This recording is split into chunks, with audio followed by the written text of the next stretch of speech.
today. Hi, everybody. My name's David Brennan. I'm the co-founder of RQAI, and welcome back to SaaS Founder Stories. Today, we have a very special guest, Kurt Willis, not to be confused with Bruce Willis, one of the co-founders of Boro Dev Agency. Welcome to the show. He's going to chat with us today, even though he's not a SaaS founder, but he's going to teach you guys what it's like to be on the other side of the fence when you are negotiating with development agencies and also your shareholders, because it can be pretty complex. So welcome to the show, Kurt. Thanks for coming on. Yeah, thanks for having me. I'm excited to be here. Cool, man. So tell me a little bit about what you're doing at Boro Dev Agency. Set the stage so that everybody kind of understands how you're in the industry, and then we'll go from there.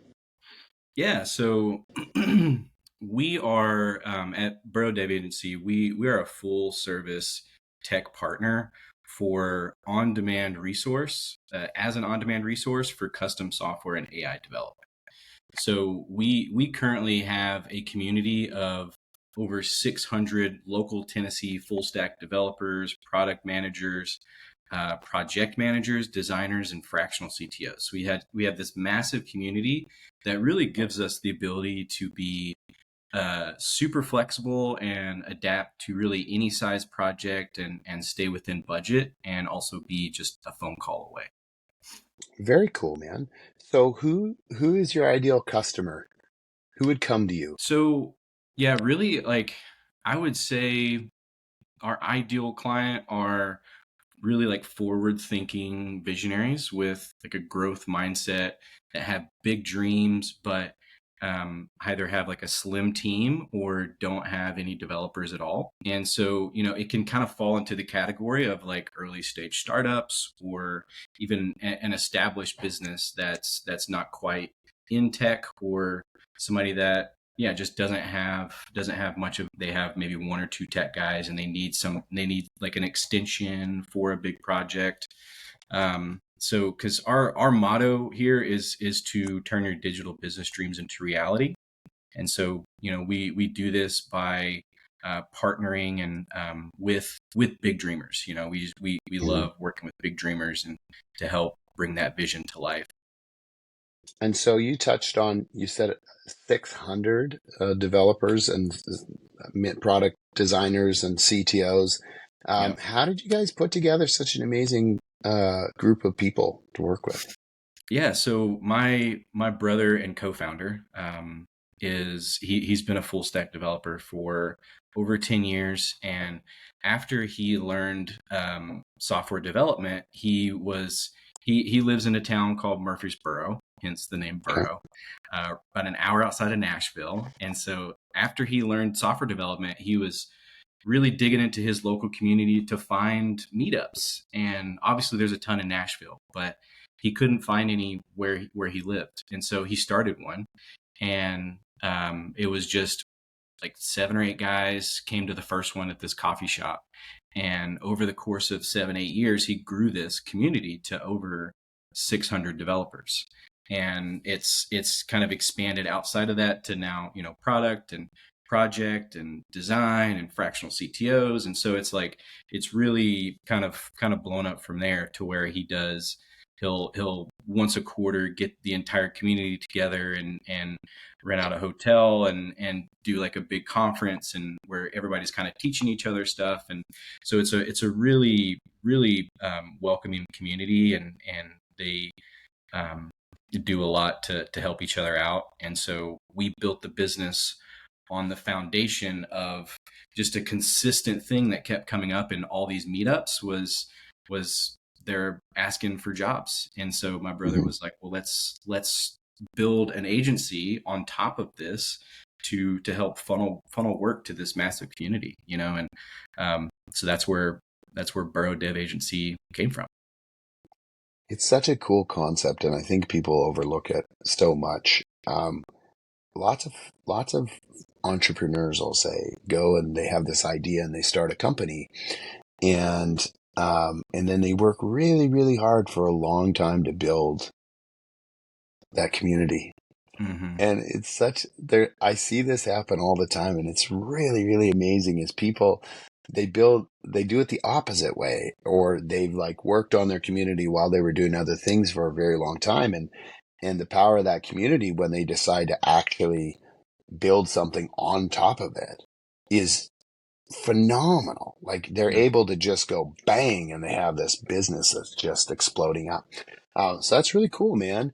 So tell me, we were chatting before we started recording, and you were telling me a little bit about the complexity of actually negotiating contracts with companies like yours as a founder. And the part that kind of surprised me in that conversation was the added complexity of your investors and their expectations. So, man, the floor is yours. Tell me more about it. Yeah. So it's really, I would say, one of the biggest challenges we've had to overcome in the last 6 months or a year, and it's been something that we're consistently just learning as we're going along. But I think really like a cornerstone of how to be a successful founder is to understand that you're gonna have to be a really elite level problem solver. And I think that's really kind of what it boils down to in these conversations and negotiations is understanding really what everybody wants out of the final piece. And so once you can kind of like understand what everybody wants and what everybody needs, then it's just a matter of figuring out how to make it a win-win all the way around. And so one key thing I think with negotiations specifically that was kind of like almost like a turning point for us was when we eventually got to a point to where we've put our best foot forward, and it's whether it's a negotiation tactic on their part or reality, it was like our best foot forward um, didn't seem to be good enough, and so we were willing to walk away from the conversation. We're willing to step away from the table. And I think having decisiveness and like the ability to like to say, hey, we're willing to walk. We don't necessarily need this deal. Is It's almost like a psychological thing to where it brought everybody back down to the table, down to earth, to to come back to the same level playing field. And so it really kind of helped smooth some rough edges when it was like it almost like gave us a lot more leverage back and gave us kind of the upper hand to say, okay, well, you guys have been putting in this work for the past 10-11 months. We don't want to have to start back over with another agency, and it be another year or two before we actually get to rolling on this thing. And so I feel like that was kind of a key point for us, was just um, putting our foot in the ground, and saying, hey, we don't need this. We can back out at any time, and it really kind of put us on that same level as more of a partner in the conversation. So, so let's dig into like where you guys were when you decided that it Hmm. wasn't worth going forward, I'll say, like, cause that's a pretty big decision to come to.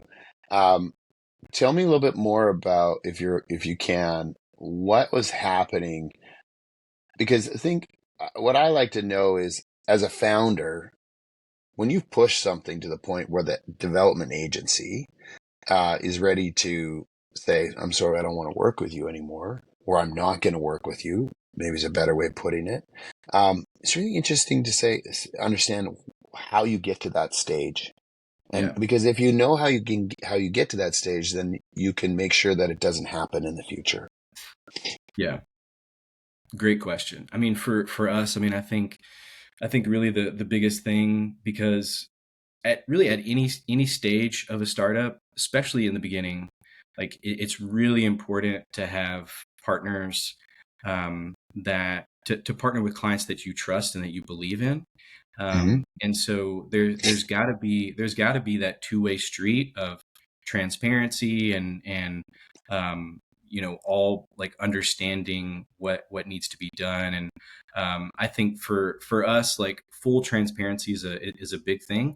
And so I think us getting to that point to where we were willing to walk away was feeling like there was a lot that was left out. There wasn't full transparency on our end. There was or on their end. And so it just, I think, felt like we weren't getting the full story. And so it was like that willingness to walk away was kind of like a reset for everyone. And we're like, okay, now ground rules moving forward.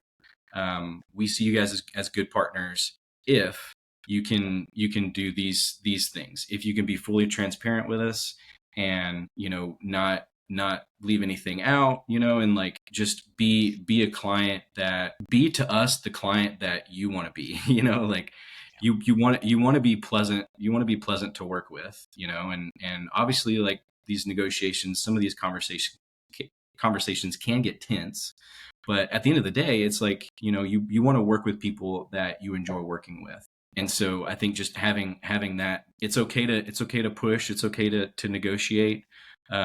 But there's got to be there's got So what did you find? So that's a good point. The other part that really interests me was where you're chatting earlier on about how the investors were part of that decision making. Can you touch on that and just expand on it? Because I'd really like to know more about it. yeah. So the within those conversations, I mean, the investors are the investors for the startup, not our investors Yeah. specifically. And so what was interesting about those conversations is, for this startup specifically that I have in mind, there's three different investors, and these three different investors bring vastly different skill sets to the table. And so one of them's a tech guy, and so he's got very technical questions. He's very straightforward about that. And then one of the other guys is just he's just putting money in, and he's kind of a silent guy, and then the other guy has a whole different perspective. And so when coming to the table with these investors, it's just understanding, because they have very different personalities and different skill sets. They obviously want a return in this investment, but there's different little nuances to what they specifically want out of the relationship, and understanding like, hey, what, in early conversations, like, hey, what type of an investor are you? Are you hands on, or are you more kind of taking a back seat and just want to get a report every quarter, or do you want to be in every single meeting, and so like having those conversations early on is huge to set the stage for how to properly move forward.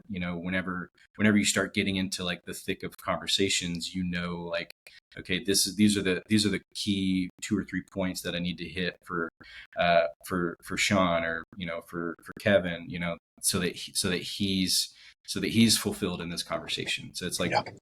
super important to know where they're coming from. I think that's in one of my startups, my previous startups that I have, we have a very enterprise heavy sales cycle or Hmm. sales motion, I should say. And so you're always juggling multiple stakeholders' expectations. Um, and I thought what's interesting, what you're talking about here, it really goes back for a lot of founders to like who they bring on to their team. And I think that's an interesting side to this for them to remember is when you bring on investors, how are they going to interact with your company? How are they going to interact with you? How are they going to interact with your development agency if you hire them? Because all of those, in my mind, are risk factors, Hmm. right? Lots of investors ask you to de-risk your operations as a company, but they also bring or have the capacity to bring in significant risk. So I think that's a really interesting thing to touch on. So we've got a couple of minutes left here. What's the one thing, if anything, that you could share with our founders before you go? Yeah, I would say as a founder, if you're looking into hiring a dev agency, there's obviously a lot of complexities that come into play. And I think a couple of the main things to hone in on is when you're looking to hire a development team, it's not just as white and black as like who's the cheapest, Yeah. because oftentimes in development, cheap doesn't mean quality, and so there's the way I always explain it is there's three buckets when it comes to development, and you can really in any situation you can only get two out of three: either cheap, low cost, fast delivery, or high quality development. You can't have all three. So if you want Yeah. something that is cheap and high quality, it's not going to be fast. It's going to take a while. So just kind of have like that mindset when you're searching and trying to find a really good development team. And I would definitely recommend looking at a team like ours or similar that has such a massive network that they can really come to you as a partner to understand your specific needs and what your specific budget is, and then create a team to fit within.